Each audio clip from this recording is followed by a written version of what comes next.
Pourquoi cette course est la plus controversée de la F1? Parce qu'elle a littéralement détruit la confiance des fans, humilié le sport et marqué l'un des pires scandales de son histoire. C'était le Grand Prix 2005 à Indianapolis, une course où 14 voitures ne prendront même pas le départ. Une course où la sécurité, les règlements et les intérêts politiques vont exploser en plein vol. Voici pourquoi cette course est restée une cicatrice dans la mémoire de la F1. À l'époque, la F1 revient aux États-Unis sur le circuit mythique d'Indianapolis.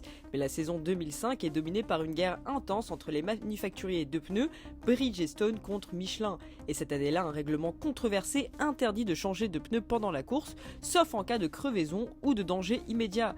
Dès les essais, Michelin découvre un problème dramatique, ses pneus ne tiennent pas dans le dernier virage relevé du circuit. Ralf Schumacher sort violemment de la piste, c'est une alerte sérieuse. Après analyse, Michelin l'admet, leurs pneus sont dangereux et ne peuvent pas garantir la sécurité de leurs pilotes. Michelin demande donc à la FIA d'installer une chicane pour ralentir la vitesse dans le virage critique. La FIA refuse catégoriquement. Ferrari s'oppose aussi à toute modification, arguant que leurs pneus Bridgestone ne posent aucun problème. La situation devient un blocage total.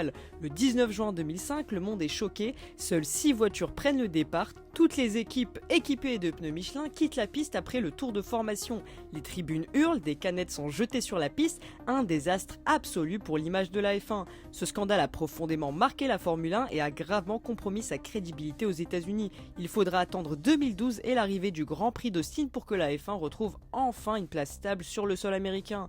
Le Grand Prix des États-Unis 2005 reste la course la plus controversée de l'histoire de la F1. Un mélange explosif de règlements, de sécurité ignorée et d'intérêts politiques qui ont sacrifié le spectacle et les fans. Dis-moi ce que tu penses de cette histoire en commentaire et abonne-toi pour d'autres actus F1 et anecdotes.